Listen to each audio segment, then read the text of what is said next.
What's up everybody, Matt Maran here for another weekly update. So it's a little bit of a lighter news week, so not a ton of stories to go over, but still some very interesting stuff to talk about here. So first off, we have this new rumors. This comes from Muscle Cars and Trucks that's reporting about a new ZRX trim for the Silverado here that may be coming for the 2022 model year, and that's according to their sources familiar with GM's truck plans.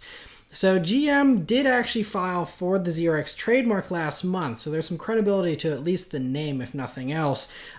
Previously, the ZRX a long time ago was a street-based truck setup, and so some people that saw that trademark thought maybe there was going to be some, sporty truck, return to a street truck setup. But their sources are saying no, it's going to be an off-road type thing to compete with, of course, the Raptor and all that kind of stuff. And so their report here says that they believe that this ZRX is going to be getting a more off-road suspension with the Multimatic DSSV spool valve dampers from the Colorado ZR2, and it could get front and rear locking diffs, more off-road friendly bumpers, better approach and departure angles and stuff. The report also claims that it's not going to be getting a more powerful engine, so kind of similar to the Colorado ZR2 where you have standard engines.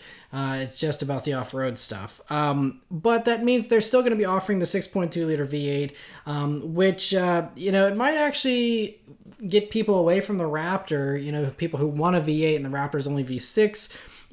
Because this V8, even if it's just in its stock normal form here from Chevy, it only does 30 less horsepower than the Raptor. You are down 50 pound-feet over the Raptor of torque, but yeah, I don't know. So it'll be interesting to see. These off-road trucks are all going to be getting crazier and crazier. So this one will definitely be on the more conservative side, considering there's, strong rumors that Ford is going to be doing a GT500 powered Raptor that'll be insane. And that'll compete with the Hellcat powered Ram that's coming here in a year or two.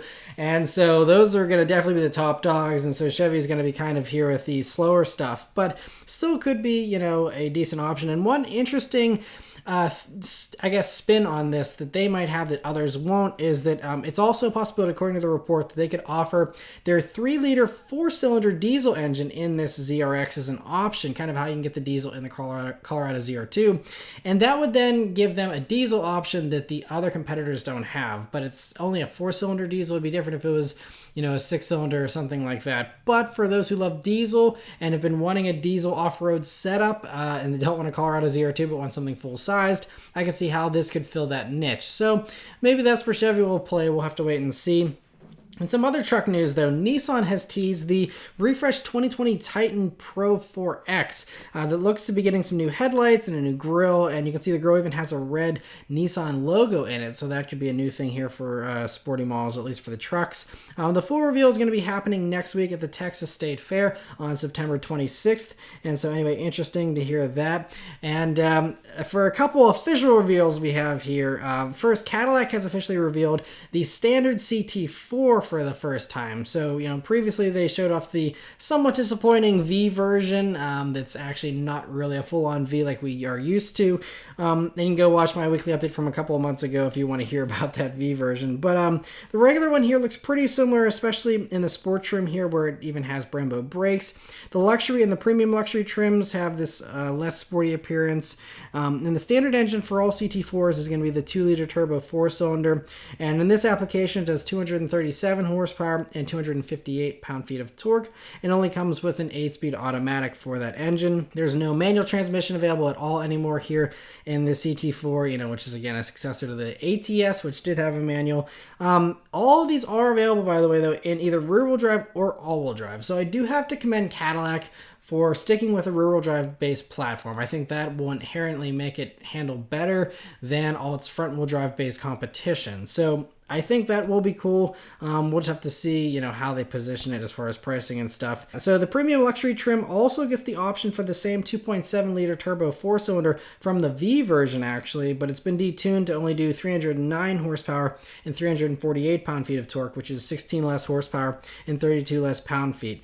But that engine does come with the, I think, better 10-speed automatic transmission. So that is one of the perks of upgrading to that. But I'm not sure what luxury buyer, if you're going for the premium luxury version, care about having more power.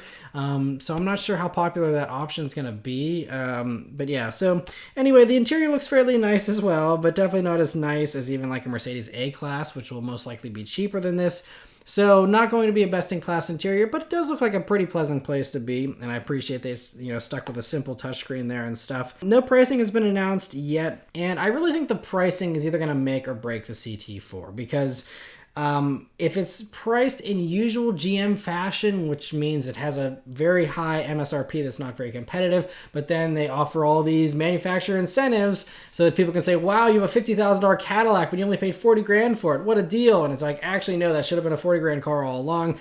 If they do that type of game again with this, I think a lot of people that do compare vehicles by MSRP and stuff are going to just be like, this thing is not competitive. But we'll have to see. I hope that they do price this well, but I think, like I said, that's going to make or break the CT4. The only real edge that it does have over its competitors is that they did say Super Cruise is going to be available starting in the calendar year 2020. So the first few models that come out here aren't going to have it, but then if you place an order sometime next year, you will have it with Super Cruise as an option. And that will be great for frequent travelers. People who want a luxury vehicle and they travel a lot. And instead of leasing a 3 Series or something, you can get a Cadillac CT4 with Super Cruise. Then you can have the only truly hands-free highway driving experience. And so I think that will be what sells the CT4 as long as the option is reasonably priced. And I think that will be kind of the ace up their sleeve for the time being until Tesla or someone else adds the totally hands-free driving. But I loved it. Super Cruise is hands down the most luxurious feeling system currently, because you can just all you have to do is look ahead and it does all the steering for you. And so you can go watch my CT6 review with Super Cruise that I did several months ago if you're curious to hear more thoughts on that. But I think honestly it makes it for one of the most luxurious vehicles out there because you don't have to steer. But anyway, moving on here. Honda has revealed the refreshed 2020 CR-V this week, and it's also getting this all-new for America CR-V hybrid version that's going to be available for the first time.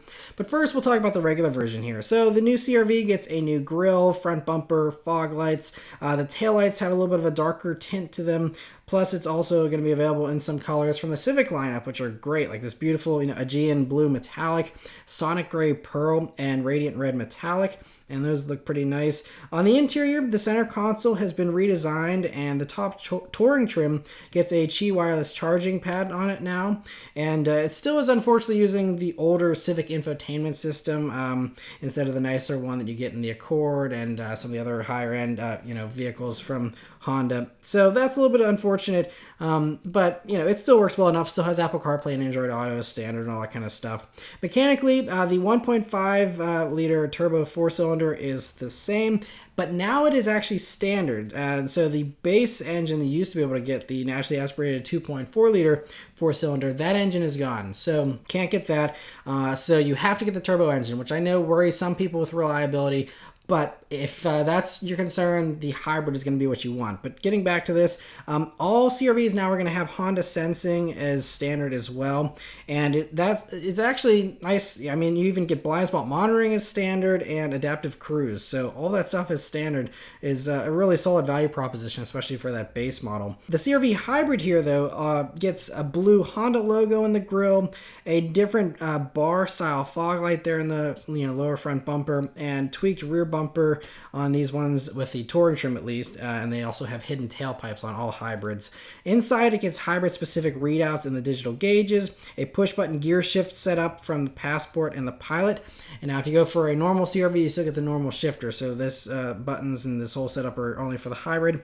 There's also 3 drive modes: EV, Econ, and Sport. So the EV mode is going to be using an acoustic signature to warn pedestrians it's approaching, similar to other hybrid setups. And in Sport mode, that sound is actually pumped through the speakers to make it sound more sporty. So that'll be interesting to see how that sounds. But the hybrid is going to be running a 2-liter Atkinson cycle naturally aspirated 4-cylinder, along with 2 electric motors for a total output of 212 horsepower.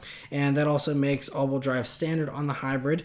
And there's no details on fuel economy or battery pack range or anything like that, but Honda did say they expect a 50% increase in city EPA fuel economy rating ratings, which could put the CR-V hybrid just over 40 mpg in the city. So that would actually, I believe, make it best in class. That would definitely make it better than the RAV4 hybrid, which I think it's like 36 in the city or something.